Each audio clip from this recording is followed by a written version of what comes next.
নমস্কার বন্ধুরা, আপনারা সবাই কেমন আছেন? আশা করি ভালো আছেন। আমার নতুন আরেকটি ব্লগ আজকে আপনাদের স্বাগত। আমি এখানে তরকা ডাল আর ছোলার ডাল দুটো দিয়ে প্রেসারে নুন হলুদ দিয়ে সিটি মেরে নেব।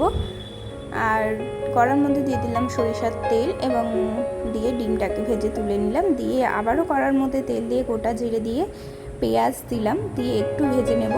পেঁয়াজের মধ্যে সামান্য একটু নুন দেব, দিয়ে আবারও নেড়ে চেড়ে নিয়ে তার মধ্যে দিয়ে দেবো কাঁচা লঙ্কা কুচি, দিয়ে আবারও একটু নেড়ে চেড়ে নিয়ে এর মধ্যে আমি দিয়ে দেবো রসুন কুচি আর আদা কুচি, দিয়ে একটু ভেজে নেব। নেওয়ার পর আমি এর মধ্যে দিয়ে দেবো একটু আদা রসুনের পেস্ট, আমি কুচিও দিয়েছিলাম আবার সামান্য পেস্টও দিয়েছিলাম। এর মধ্যে দিয়ে দিলাম টমেটো, আবার একটু নেড়ে চেড়ে নিয়ে এর মধ্যে এবার দিয়ে দেবো হলুদ গুঁড়ো, লঙ্কা গুঁড়ো, ধনে গুঁড়ো, জিরে গুঁড়ো, দিয়ে নেড়ে চেড়ে নিয়ে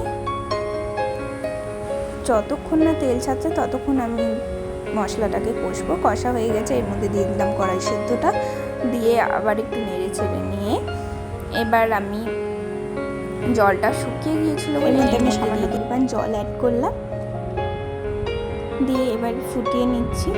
ফুটিয়ে নেওয়ার পর এতে দিয়ে দিলাম ডিম ভাজাটা, যেটা প্রথমেই আমি ভেজে রেখেছিলাম। আপনারা চাইলে কাঁচাও ফাটিয়ে দিতে পারেন, আমি ভেজে রেখেছিলাম, বা মশলা কষার সময় তার সাথেও দিয়ে ভেজে নিতে পারেন।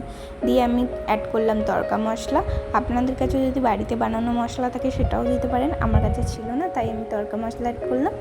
করে একটু ফুটিয়ে নিয়ে এবার আমি নামিয়ে নেব। দেখুন কি সুন্দর লাগছে না? সুন্দর হলেই হবে, খেতেও তো ভালো হতে হবে, তাই না? চলুন, যদি ভালো লাগে